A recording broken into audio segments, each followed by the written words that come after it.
Sup, influencers? Let's get booge.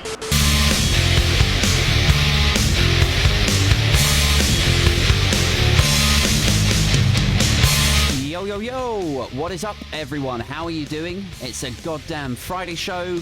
Hope you've all had a fantastic week, and I trust those of you that joined me at the Patreon meetup a week ago now are fully recovered, as indeed I am.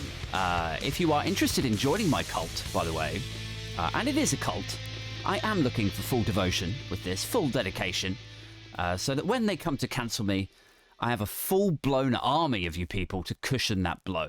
If you are interested in joining and getting into our little family, all good cults describe themselves as a family, I think, then jump on patreon.com/Aid Thompson with an IN at the end.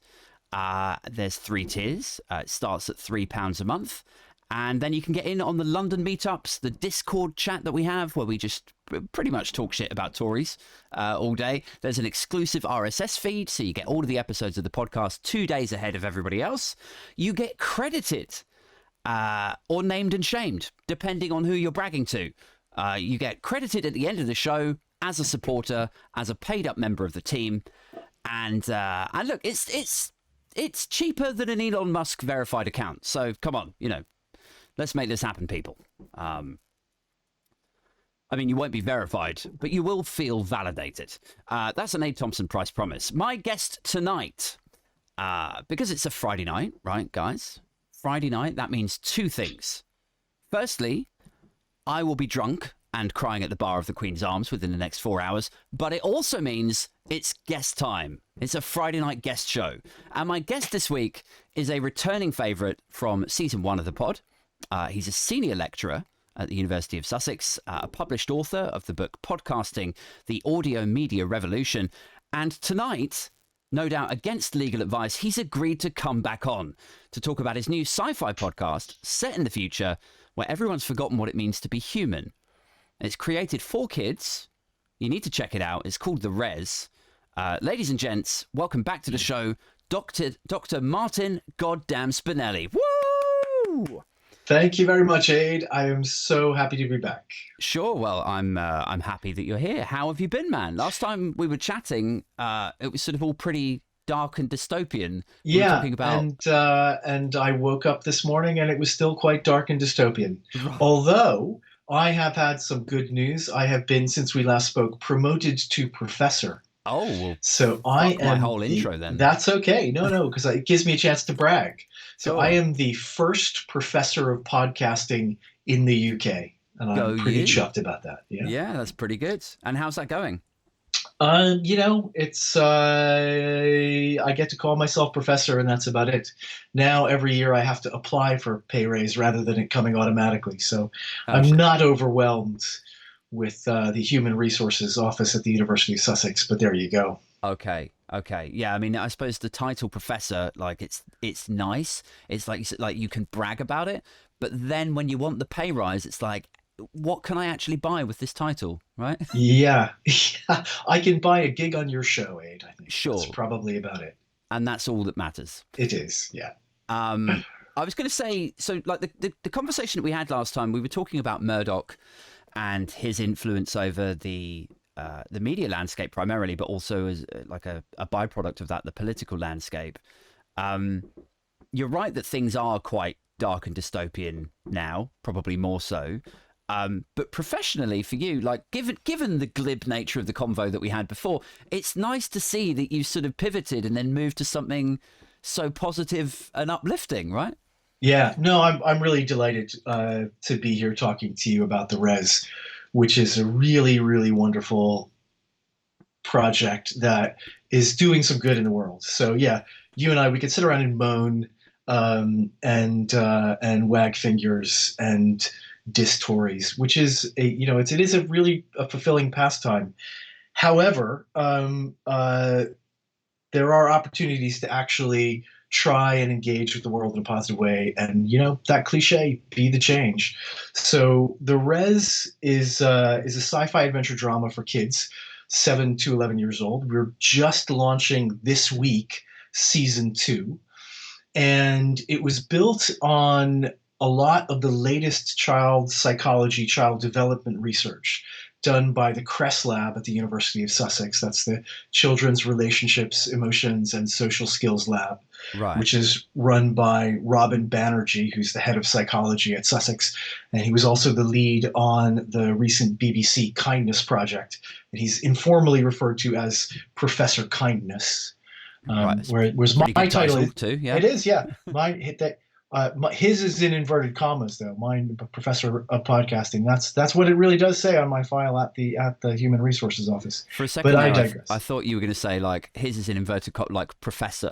Like No, he's no, faking. he was a professor before me, but yeah, the Professor of Yeah. Kindness thing is something that media types have added, and he seems to have leaned into it in his usual good spirits. But what they do at the Crest Lab is they look at primarily children's media diets, so what media they're consuming and how they're consuming it, and they look at the values that those diets generate in the kids, and then they look at the long-term emotional well-being, mental health outcomes of kids who have synthesized particular values from particular media diets. And one of the things that they found, not unsurprisingly, and it's kind of perfectly obvious, and my grandmother said this, I'm sure yours might have done too. Um, a lot of it had to do with kindness and with showing up as kind in the world, being kind, and trying to kind of create kind environments for other people and being open to receiving kindness. And stories which model empathy in their characters are also really, really good for helping kids develop resilience and develop positive mental outlooks that mean they have fewer incidences of anxiety and OCD and eating disorders and body image issues later in life. So Is there uh, a we're actually doing challenge? something. Sorry to interrupt. I was just wondering, like, is there a challenge around how you market that kind of stuff to kids? Because my recollection of being, uh, sort of 8 years old, 10 years old, probably right up to like 15, maybe maybe even older. I don't know. It depends on how serious my arrested development was. But um, uh, like how do you market empathy and kindness to kids at an age where actually the coolest thing is like to be a bad boy or to not to be a bit of a rebel and Yeah. So one of the ways we do that is we created a future world which is incredibly superficial and pretty nasty in lots of subtle ways. And the rebel activity in that world of the future is actually trying to develop real friendships and keeping secrets right. and trusting and being trustworthy. Those are the rebel acts, right? That's one way. The other way is lots and lots of fart jokes because 10-year-olds love fart jokes.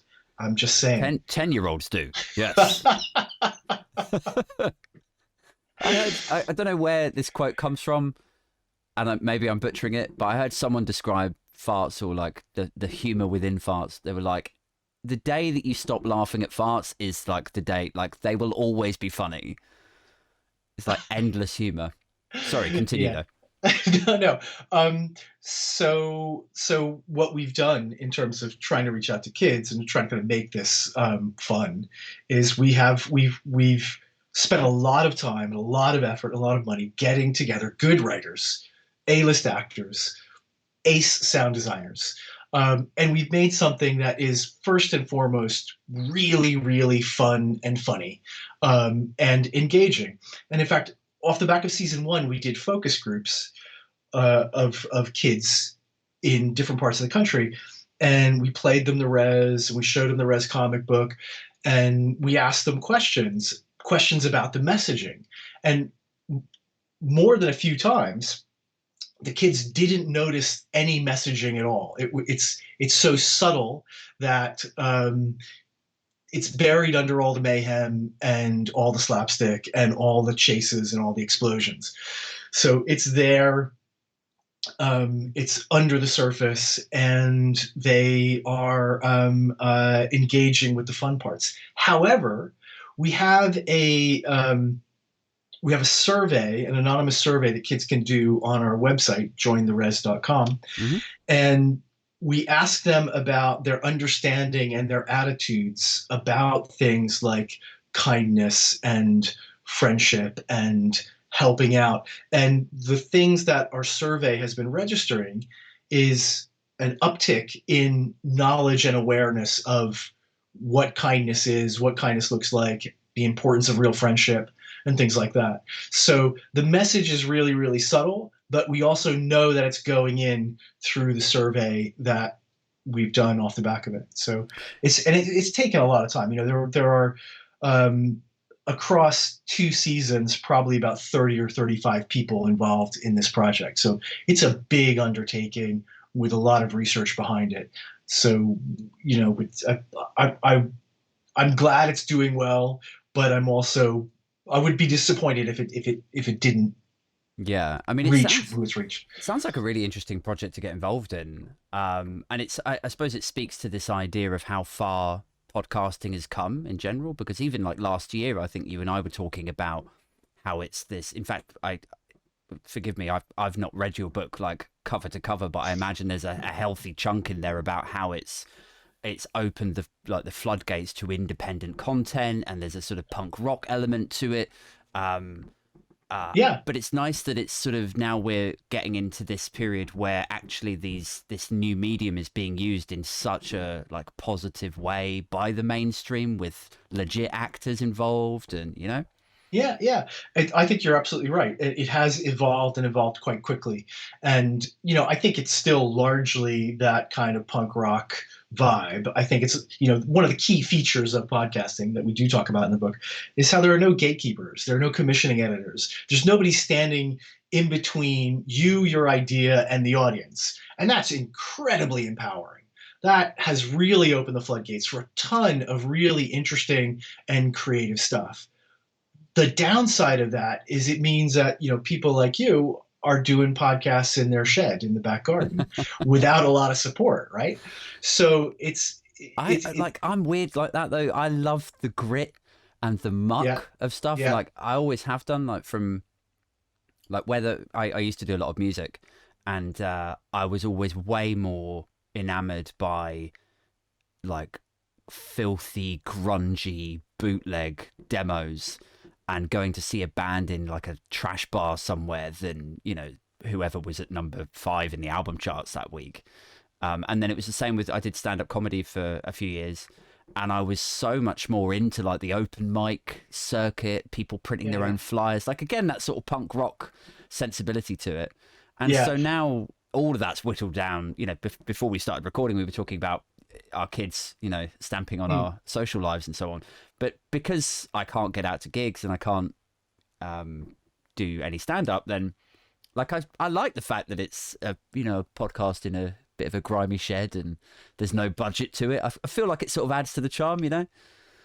yeah. No, I think you're right, and I think, you know, I don't think that's ever going to change about podcasting. I think that that's here to stay. That element is here to stay, and that is most podcasts are done in that way. The thing that I'm really pleased about is since we last spoke, there is more money going into it.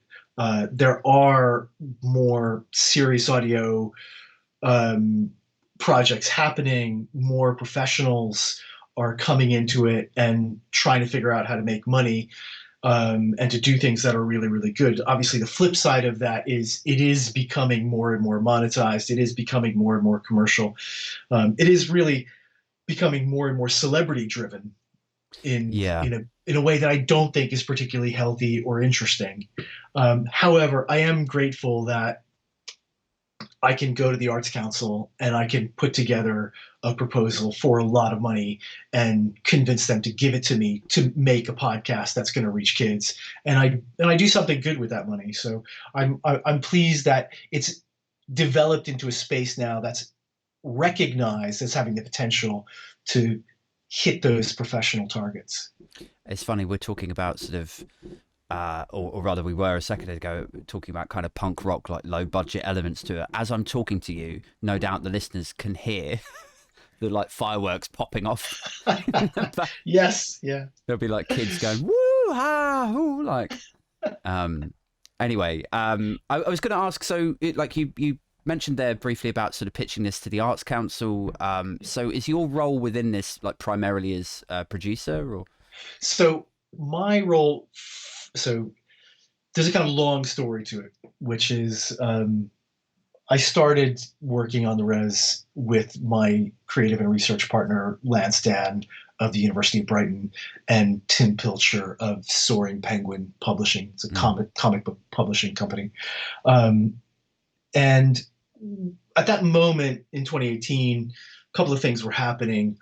Our own families were all being touched by adolescent mental health issues, but also those kinds of things were spiking in the country, and incidents of anxiety, stress, mental health disorders among young people were pinging off the top of the charts.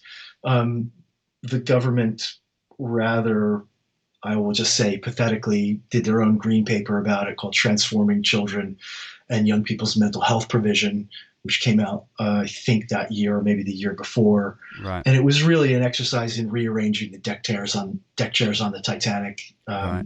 There was no additional funding or no significant funding going into it. So we thought, okay, this is a real issue that's affecting lots and lots of people and our own families. We are creative professionals. We have a lot of contacts. Why don't we try to do something about it? So we developed the project with some comic book writers and some ITV writers and some BBC writers. I applied for an Arts Council grant, a big Arts Council grant for season 1. We got it. I was in season 1, the executive producer, one of the writers, and the script supervisor. For season 2, again, I was the one who got the money, managed the whole project. I'm the executive producer, the script supervisor, and the director this time around. And so it's really something that was born out of me, Lance Dan, and Tim Pilcher working together on this issue that was touching us and a need that we clearly saw. So we put together a team and we did season 1, and season 1 broke really, really big in the States. We got listed on the NPR National Public Radio in the States, their list of new and noteworthy podcasts. We were on the top of that for a while, and that really, really spiked awareness around the res. We cracked into the top 20 in the US and in the UK. And we launched season 2 only a few days ago. And as of yesterday, Aid, we are the number 4 podcast in Tajikistan. Holy shit. Big things, Martin. Yeah. Yes. That's pretty good though. I mean, like Yes. I'm being somewhat, I'm scoffing a little bit, but doesn't that sort of like would fill me up in terms of like knowing how far that message had reached, that it had resonated in a country out in the middle of nowhere sort of thing. Yeah. No, it makes me feel really happy. I'm and that's why we did it. We're as you know, there's not a lot of money to be made in podcasting unless you are a celebrity already, or unless that's sort of built into the DNA from the conception of the podcast. But the res was definitely not that. Yeah. I mean, I like to think of myself as a cult leader that has a podcast. So it's, the podcast is the offshoot, but really I'm in it for the Patreon money. Excellent. Excellent. It's interesting that you mentioned that there were various mental health issues, I guess as a broad subject, that were touching like you and colleagues and friends and so on. And so you decided to do something positive to address that. I had wondered if it had been something in like your academic career that had presented itself to you where you were like, do you know what, that is an area that we could that hasn't been explored yet. Let's explore what it might look like if we gave these messages to kids. And then I wondered, like, maybe because you're a father, right? I thought maybe you have a little boy. Yeah, I do. Yeah. I Not so thought little anymore, but yeah. I wondered if maybe you were like me, where it's like, what would my son most like? Like, what if I produced this podcast? Is it like, if it's the sort of thing that he likes, maybe he'll like me more? I had none of those mental health issues myself. No, so that's unique to your experience, Abe. But I did want to do something that would resonate with him. And Lance, so Lance's son Monty does some of the credits for us, and Leo, my son, has a cameo in it, and Monty, Lance's son, has a cameo in it. So they're represented, and they're very happy to be in it, be a part of it, and they play it for their friends. But it's the kind of, whether we identified children's podcasting as a thing before we noticed the need, I think they were pretty much concurrent in our minds. We were finishing the book. The book was published, our book, Podcasting, the Audio Media Revolution, came out in 2019, the very beginning of 2019. We finished it in 2018. And we did notice in the course of doing that research that we were focusing on very, very particular niche markets in the media world, and that there weren't that many things for kids. We have a chapter for young people. There's a young person's podcast initiative in London that grew up off of the back of the 2011 London riots, as a way of giving urban young people more of an opportunity to express and present themselves in a media space. But they were teenagers, late teenagers, rather than preteens, 11, 12, 13-year-olds. So we got picked up very early on by Gen Z Media in the US, which is the biggest producer of children's and family podcast content in the world. And it was through them that we realized, oh, actually, at least in the States, there is a huge field of children's podcasting. So we leaned into it even more. And the research that I mentioned earlier of the focus groups that we do off the back of our seasons, and the creative workshops we do before before we start writing the scripts, to help us generate ideas and to co-create with young people, have worked out really, really well. So there's a kind of an effort to try and grow kids podcasting here in the UK, because in the UK it's still quite embryonic compared to what it is in the States. But that's nice. It's like there's such an open market for it. Like, you've got free reign pretty much. You've created this from scratch. You've proven that there's a market for it, that it can be a success. And you've now positioned yourself as kind of a thought leader within that genre within the UK, right? Yeah. I had never thought of it like that, but I seem to remember you have some marketing experience, so maybe I need to hire you to kind of promote myself as a thought leader in children's podcasting. But yeah, I think that's a totally fair thing to say, I'm kind of very interested in exchanging my knowledge and kind of participating in spreading the word about this. One of the things that we want to do is we want to kind of create a template where other people can do similar projects to what we've done without making the same mistakes that we made early on. So I think the more of this content that's out there, the better it is for all of us still. Do you think you'll stay working within this genre? I'm sort of conscious that you're in academia, you've written a book, you've now pivoted to kids content. Is there another pivot coming up? Have you got something else on the horizon, or? No, I think I'm going to ride this horse for a while. I find it really fun and really rewarding. So previously, I have made quite a hard pivot, quite a significant pivot in recent years. My early radio work, when I was doing things for national public radio stations and even a few projects for the BBC 15 or 20 years ago, they were much more kind of slightly esoteric podcasts, a kind of Melvin Bragg type podcasts, radio programs.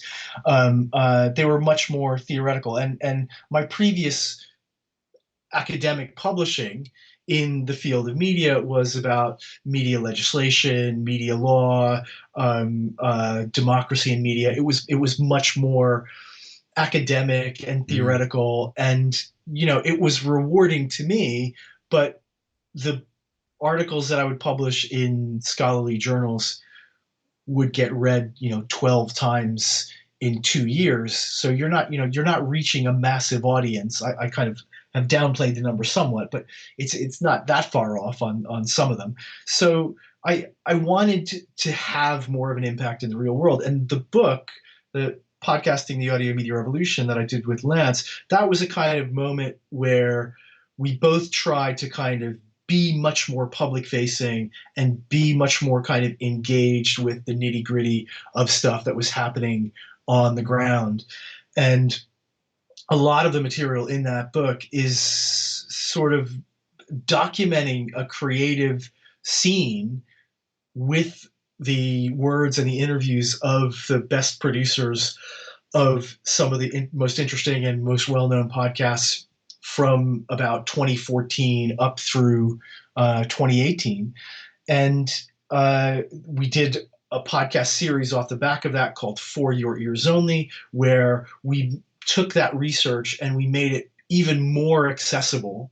So it was kind of designed as an entree into understanding what podcasting is and understanding how it's different from radio for lots and lots of people who are just starting to think about making podcasts or doing creative things in audio. It wasn't, like how to make a podcast. It wasn't a how-to show, but it was, here's what you should be thinking about if you're going to do this, because this is different from the way we used to do it in radio. It's wild, isn't it, how different it is? Because you would think, if I had to describe a podcast to you and then describe a radio show to you, in so many ways, many of their attributes would be precisely the same. It's like a person talking, you listen to it, it's non-visual, they last for about the same amount of time, there's very little money in either of them. But they are different. And they are huge. You need to read my book again, Aid. Yeah. So there are. I ticked off. Lance and I ticked off when we were writing the book 11 key traits that are significant to podcasting, more prominent in podcasting than they are in radio. Things like intimacy. Lots and lots of podcasts connect with people in a more human way because it's more of a one-to-one medium. People often listen in earbuds.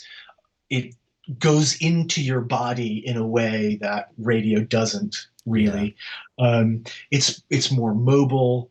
Most of the time, people are listening to podcasts while they commute, while they're walking on the street, while they're doing other things. So it's designed for distribution over the internet. It's designed to be consumed on mobile, portable devices. And a lot of producers work with that knowledge.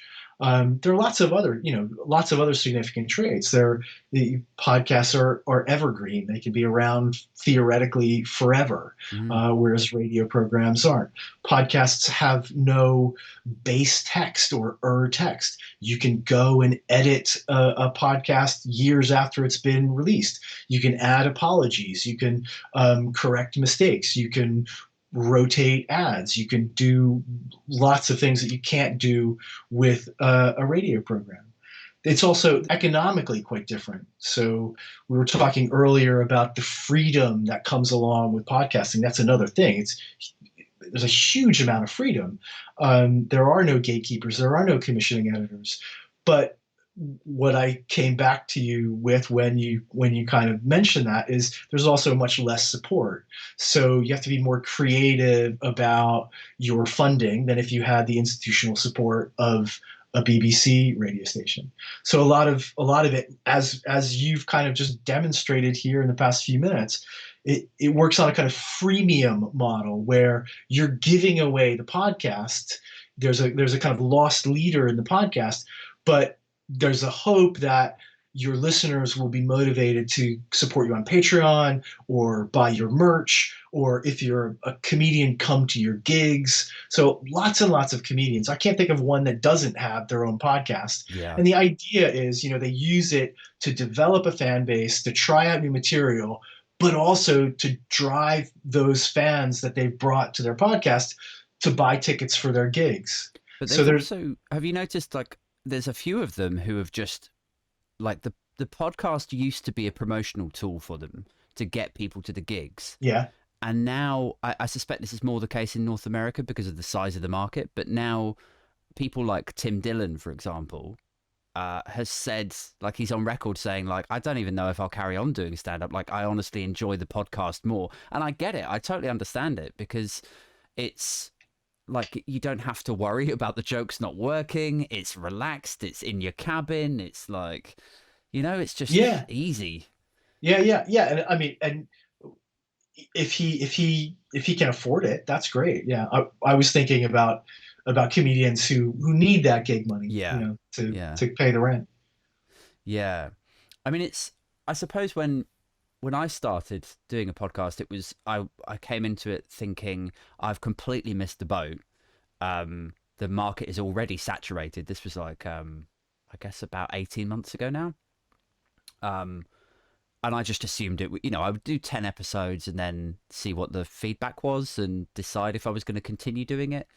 And the feedback was reasonably positive, and then it just slowly grew. And it was about 6 months ago now, I was thinking, I'm so glad that I stuck with this, because it's absolutely within my character that I would have done like 10 shows and gone, I'll move on to something else. But I suppose the reason I like bringing this sort of stuff up is, like, rather than bragging that it's grown and that it attracts a steady listener base now, is more like, there's still a market out there. Like, if people are listening to this and thinking, oh, I would start a podcast, but everyone's got one already. Like, as long as you keep at it and you've decided what your show is going to be about, and you're reasonably confident that you're providing something to them that is of value, I think go for it still, even now. Absolutely. Definitely. Yeah. I think what you need, I mean, we're drifting off topic from kids podcasts, but I think what you need to make a podcast work is a really, really clear understanding of what you're doing.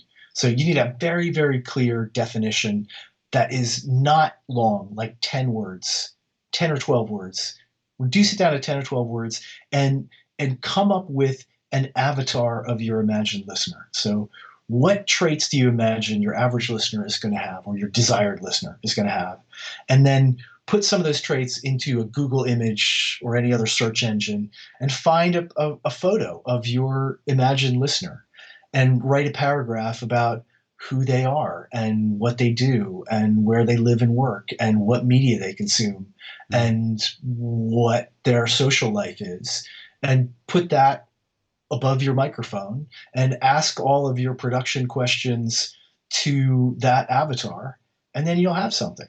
You'll have something that has legs. And what you mentioned as well, being consistent. That's so important. Yeah, you can't have 5 episodes and then disappear. You got to, and that's the hard work. And I don't think you're unique in kind of moving on to the next thing. But if you can be disciplined about it, you will develop a following. Yeah. And it's well, the other thing I was just going to touch on there was, so you can be consistent, but you can also adapt and evolve. So yes, yeah, totally. Like I think the work ethic, like the showing up and doing the work and uploading it and writing the bios and the descriptions and like all of the admin that comes with it, is the consistency to my mind.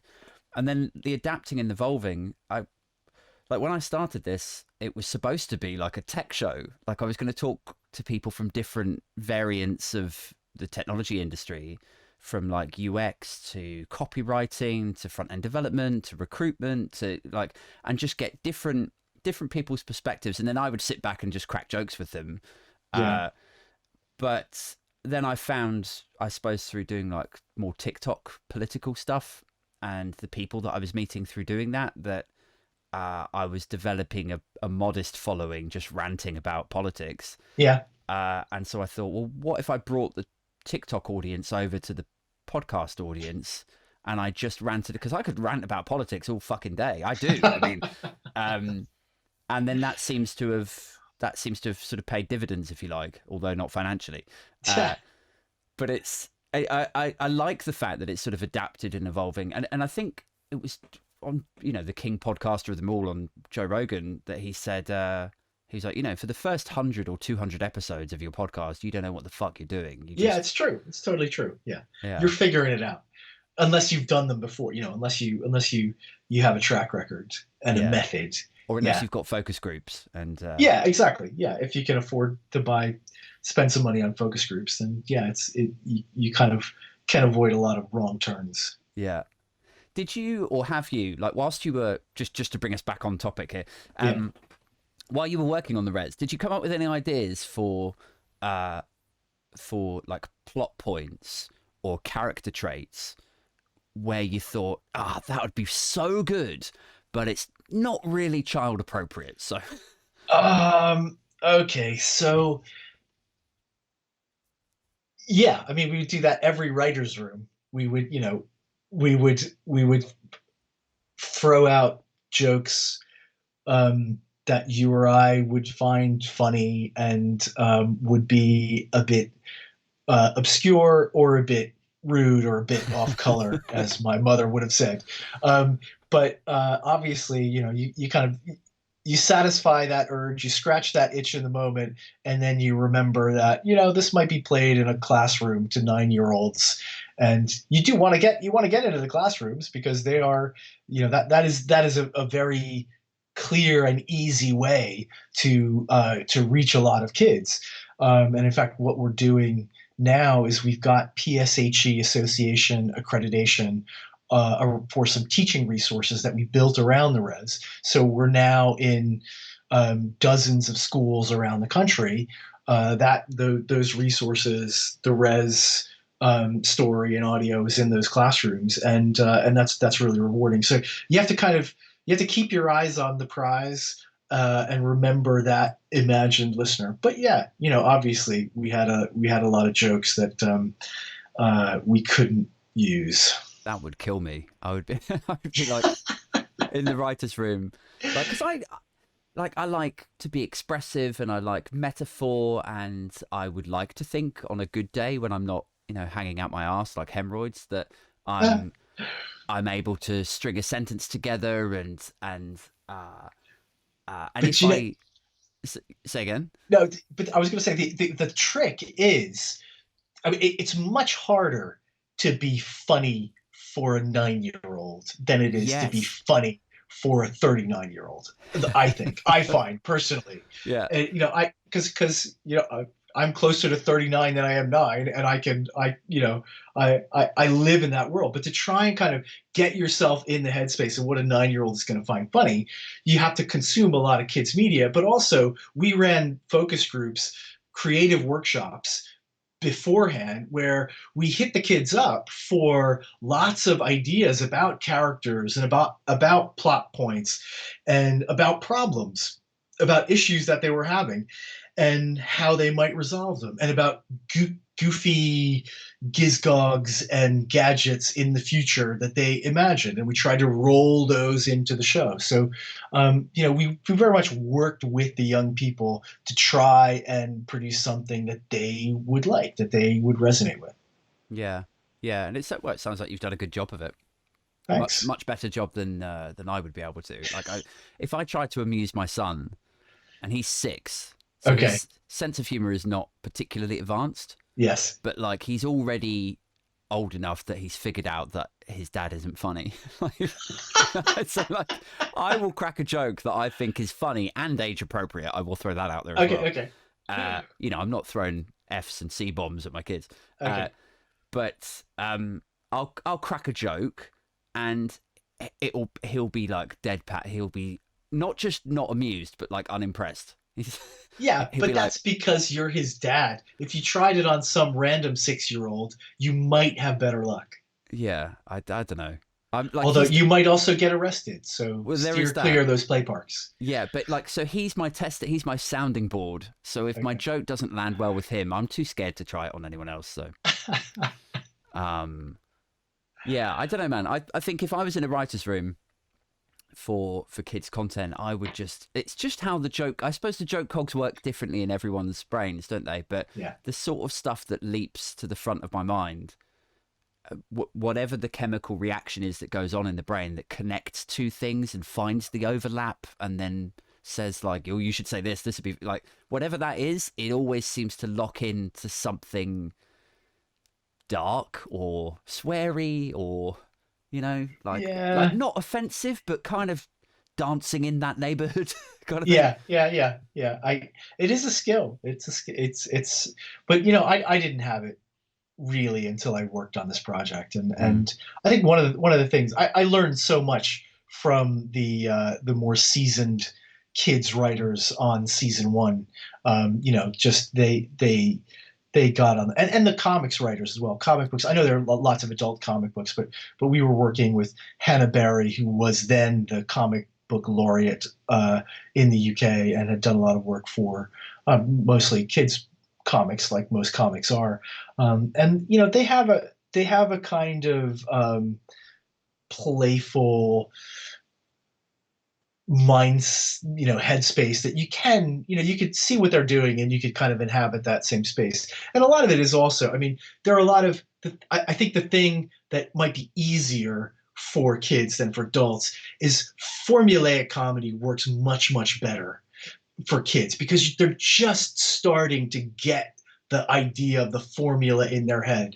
So, like the rule of three, two similar things, setting up a third thing, and then the third thing is a real curveball.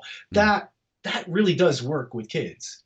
Yeah, that's interesting, isn't it? It's like I think you're the first person I've spoken to, certainly on the podcast, that's talked about that as though it's like joke mechanics, but it is that, right? Yeah. It's like, so people talk about the power of three. Typically, the sort of context I've heard it in before is like knocking on a door. It's like bang, bang, bang. Like the reason that people knock on a door 3 times is because there's a power to it. Oh, okay. But yeah, in terms of like the mechanics of humor, it's also there. It's like I used to call that like build up and crash down when I was doing stand up, because it's like you start off with point 1 and that's a little bit here, and then point 2 is just a little bit further, really exaggerating it now. Then when you get up to point 3, the expectation is that you're still in this area, but actually you crash it down over here where, they're not expecting. It's interesting that lands really well with kids though. It does. I find it lands really well. Yeah. And I find in a way like grown-ups can kind of see that coming in a way that kids don't. Yeah. And that's nice. Yeah. I mean, I see like, so sometimes when I watch comedians on TV, I get really snobby about it because I can see this stuff coming a mile off. Yeah. But I remember the other thing I was going to ask you about. So have you, I mean, speaking of snobbiness now, but have you encountered any snobbiness around this where, you say that you are working on a podcast for kids that's designed to instill the idea of kindness and empathy, and then because it's a podcast, have people been like, why don't you just write a book? Like you should be teaching kids to read this stuff and not. Is there anything like that? I honestly really haven't, but that may be the circles that I travel in. I don't tend to get invited anymore to the kind of heavy duty literary theory conferences. Okay. So I think where I am at the University of Sussex, which has always been a very forward thinking, very progressive university, in the School of Media Arts and Humanities that has a lot of other people working on fun, creative projects.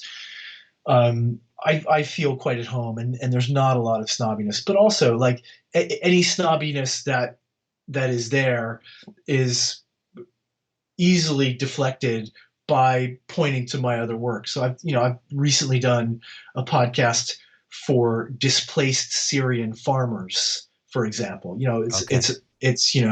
It was a very different project, a much harder project in many ways. But I have books and articles behind me that I could point to deflect that. The other thing is that the res broke really big, and amongst my colleagues, I hope I'm not putting anybody's nose at a joint, but I have a lot.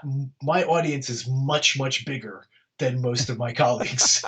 So It's an epic I brag. exactly. I can Can I cut that down? That'll be the trailer for this okay. episode. Yeah, sure. Um, Yeah, it buys a lot of attention and time. So yeah, when yeah. there's, like I was saying before, like 12 readers on an academic article. We have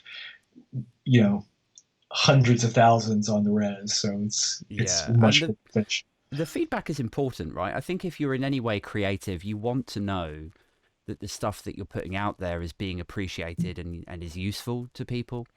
Um, I I mean, one of the reasons I fell in love with doing live comedy was because you can make video sketches, and you could do, like, Vine was a big, like, Yeah, I mobile app. remember Vine. Yeah. Where did Um, that go? That disappeared. Twitter bought it, and then they didn't know what to do with it, and they shut it Oh, down. okay.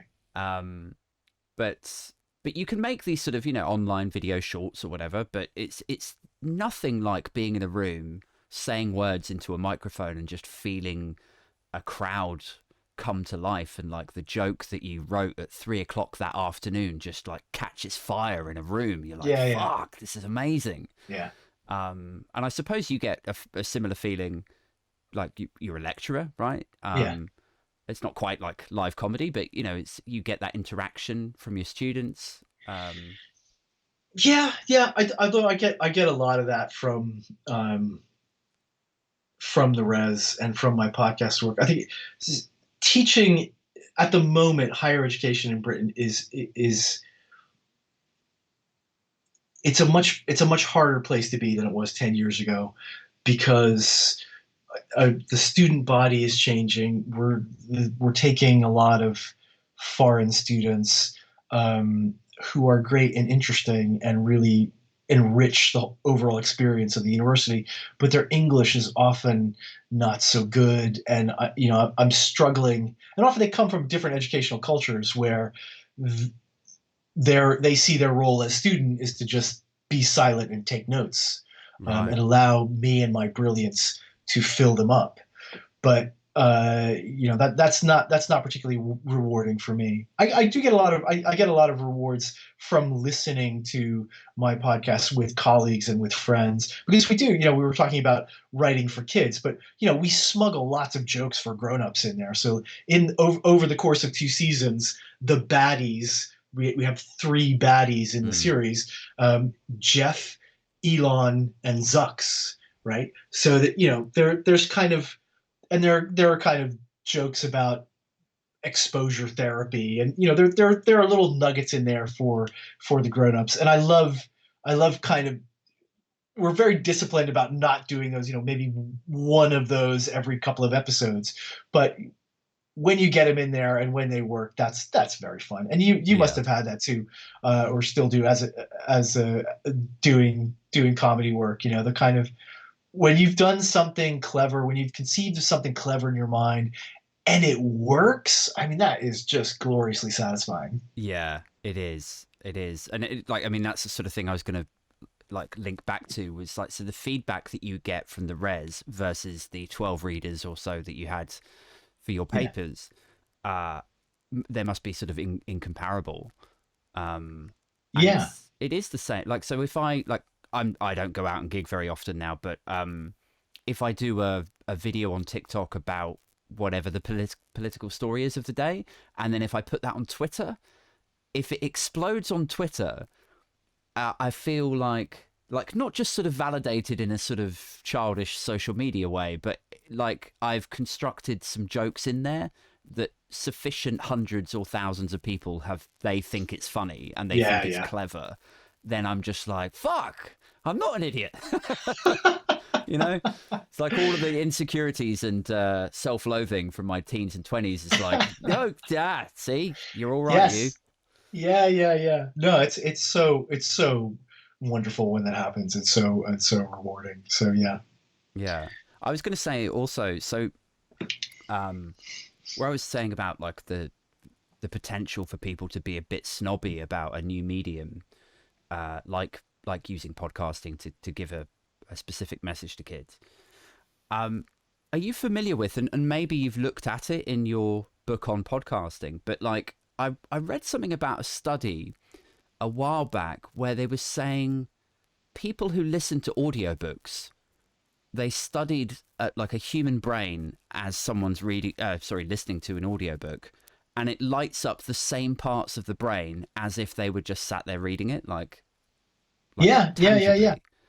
And The parts that it lights up are the engagement parts where you're not just creating an image in your mind. So it's the part I don't remember. It's been quite a while since that paper came across that research came across my computer screen. But I seem to remember the visual cortex is the one that lights up because you're creating images in your mind while you're listening to a podcast or while you're reading a book.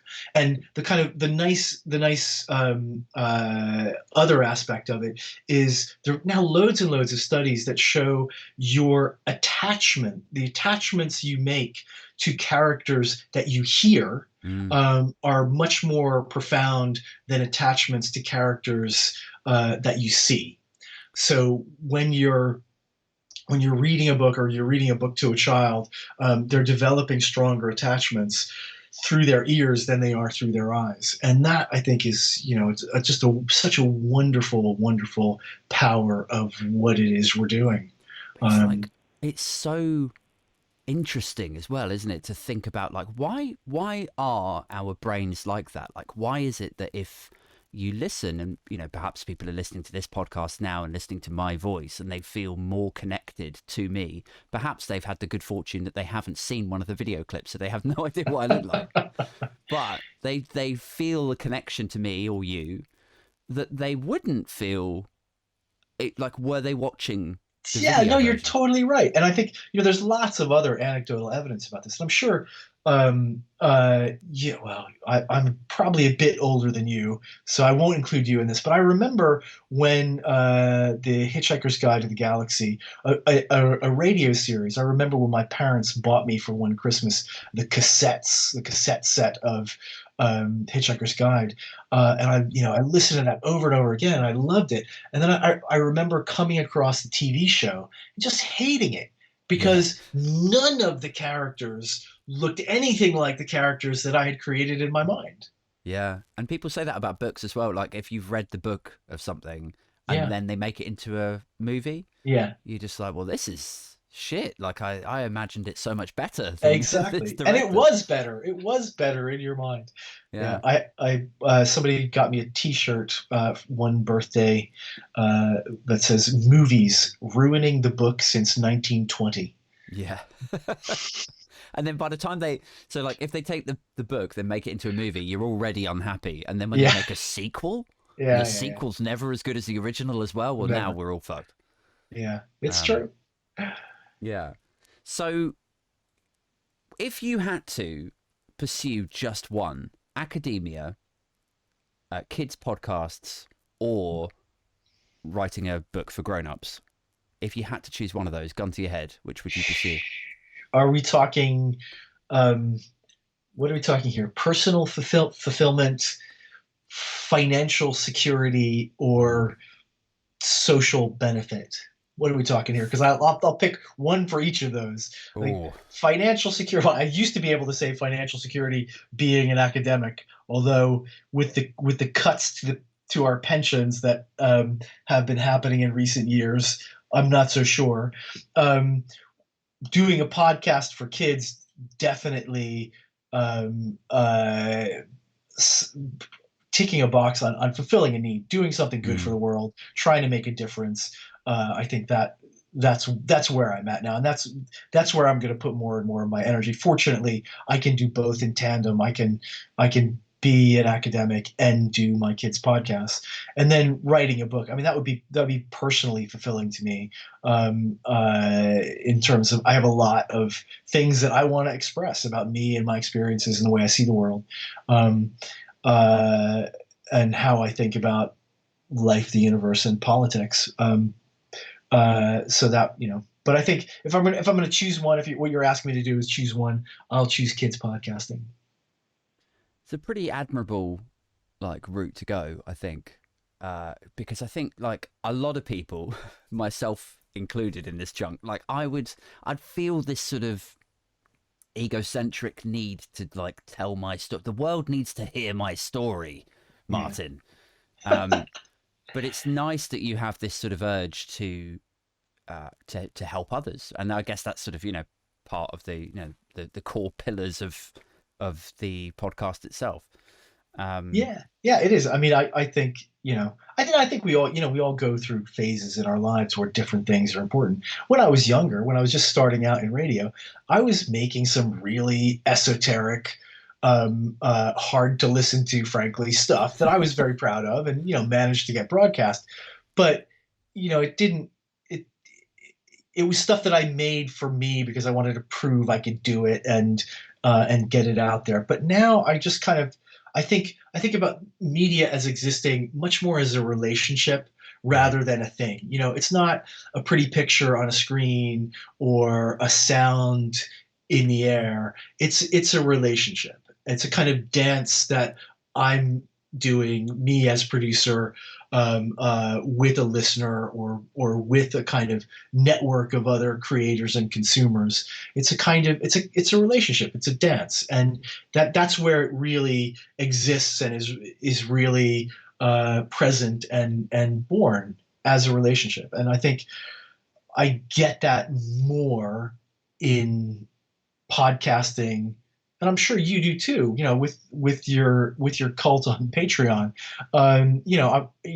there's something. It's not just narcissism. You're creating a space where something can happen, where you bring something and they bring something, and it kind of they rub up against each other, and something new happens. And I really love that. Yeah, and it's something. You're right. It's probably not unique to podcasting. I think back to older iconic radio shows like Opie and Anthony, who managed to sort of almost build, I don't want to say a community. There's sort of a community that they had road shows and shit, right? Yeah. So did Howard Stern. Yeah. Right. Yeah. Stern's probably a more famous example of these, in jokes and kind of in jokes with the sort of grandfathers of memes, I guess. Radio circles. That's a good way to put it. But I think podcasting, it sort of, I don't know, it yields something in that neighborhood, but the next generation on. And so when I watch or listen to podcasts like are you familiar with H3 Productions? No, they can't say that. So it's like a husband and a wife, and they started off doing YouTube reaction videos, and he would just watch other people's YouTubes and then roast them.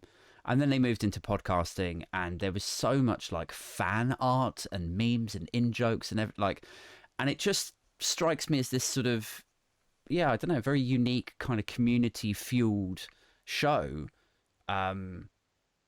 rooted entirely in the personalities of the two hosts. And I just think that's really cool. And if I could sort of emulate something close to that, would be amazing. And I can't see people achieving that outside of the realm of podcasting right now. I agree. Yeah. I think the secret to, say, Opie and Anthony, it's the chemistry that they have between them. And I think a lot of the best podcasts, whether we're talking, two guys in a garage or a show like Radiolab, where it's not uncommon for them to spend $100,000, $150,000, $200,000 on 1 hour of audio. They're about interaction between two people, two personalities. Radiolab, historically, it's got different hosts now, but Jad Abumrad and Robert Krulwich, they had a kind of dynamism and energy, and there were roles that they played in relationship to each other, and you got used to them. And I think that is a real strength of podcasting. And I think, if you had a co-host, your show it'd be very different, but it might get you to that kind of energy and interaction that you're talking about. It's probably not going to happen, I don't think, correct me if I'm wrong, but with individual guests one off of a Friday evening, probably harder to make that work. Yeah, I mean, like originally I thought I'll start off doing Skype calls with people because we were in the pandemic or in the throes of the pandemic. And I thought, well, if I could build it up whilst everything's sort of, winding down, and then with a view to getting people into the studio, because there's a couple of comedy clubs locally and there's obviously touring comics. And I thought, well, if they've got a show at like 9 o'clock, they could come down here, do the podcast for an hour and then go off and do their set. So it's sort of, in my periphery to get people live in person in here. But I am somewhat hindered about having a co-host because I live in a town where like we're that family that like we were in London and then we got priced out, and then we got priced out further, and now we live in the fucking shittest town in Hampshire. I don't know anyone here, Martin. I'm like, I mean, the schools are good, so there's that. Yeah. And we've finally got on the ladder, albeit maybe temporarily, seeing how the interest rates go. But yeah, I don't know anyone really in this town, so I don't know. Maybe I'll just go and heckle some people on the street, be like, "Do you want to come back to my shed?" Yeah. That would be funny. Yeah, I think again, steer clear of the old Bill when you're out on the pavement doing that. But yeah, it's good advice. Cool. I don't know what to do with that. Beyond that, I really don't know what to say. Okay, last question for you. Right, so you mentioned in like earlier in your career, you did some quite esoteric radio stuff. Is that stuff kind of time boxed? Do you still have tapes of that? Would it still, like, have you considered uploading it now as an independent podcast somewhere? Most of it has been uploaded by other people. So I have it. I have an archive of all my early radio projects that is at the State University of New York at Buffalo in the States, which is in a box in the Poetry and Rare Books collection, in between a walking stick that James Joyce once owned and some manuscripts from T.S. Eliot. So I'm very happy to be in there amongst the poets. In a room that if the building catches on fire, they suck all the oxygen out of it, so that if there's any librarian in there, they will die. But at least my DAT tapes won't get burned, won't get melted. What was I saying at the beginning of this show? I was like, last time it was really dark. It was a bit depressing what we were talking about, but it's nice that this time it's really uplifting. Until the bitter end. So yeah, there's stuff out there if people are interested. My first big nationally distributed show was called Line Break, which was interviews and performances with some very, very edgy literary types in the 90s. And then in the late 90s and early noughties, I did a show called Radio, which was some very cutting edge sound artists, critically savvy DJs, and top flight radio and audio producers and sound designers. And that kind of was my model for the book that Lance Dan and I did, Podcasting the Audio Media Revolution, interviewing people who are at the top of their game in this emergent medium, and using those interviews to synthesize some observations about this new form. So yeah, it's out there. There's stuff, and also some even more esoteric, creative stuff that I did for Resonance FM in London and some galleries in the US. Yeah, it's there. Yeah, it's interesting. Well, I encourage people to go searching and scavenging for your earlier work. Yeah. You won't find anything too embarrassing. I don't know. Let's not rule it out. Apart from me here with you, H. That's it. Yeah, in 20 years' time, you'll be like, go look for the other stuff, but don't look for the A. Thompson one. Thank you so much for joining us tonight. Again, Professor Martin Spinelli. You guys listening to this should go and check out The Res. You can grab it at wherever you get your podcasts from. And I think I'm correct in saying you're on Twitter, right, Martin? I am, but to make a long story short, I don't check it very much, and when I need to, I pay a 20-year-old to do it because it's bad for me. Fine. I thought you were leading up to. You know what? I am Aid, but actually I've blocked you, so this is really awkward. No. You can message me all you want. The 20-year-old named Sophia that I hired to do it will get back to you in due course. Cool. So you can find Martin on Twitter and give him a follow and talk to Sophia if you should so wish. Thanks once again to my guest tonight, Professor Martin Spinelli. Thank you so much to all of the Patreons supporting the show. We can quickly run through those now. We can give you a credit at the end of each show, or naming and shaming, depending on who you're bragging to. So if you're showing this podcast to your mate and then I read out your name, maybe that's quite cool. But if you're showing this podcast to your mother and then I read out your name, she's probably going to be like, do you seriously want your name attached to this fucking nonsense? Anyway, on that note, thank you so much to Anthony, Pingu, David, Alex, Aaron, Chris, and Ricardo, and then Silent, T-Rex, Oliver, Sarah, Paul, and Kerry. Thank you guys so much. You give my funny bone a funny boner. I'll be back next week with the solo show on Wednesday, in which I will no doubt be ranting about Tories for an hour. And then I'll be back next Friday night with a brand new guest. Can you believe it? Thanks once again to Martin for joining me tonight. Catch up with the rest of you soon. Cheers. Ciao for now. We outie.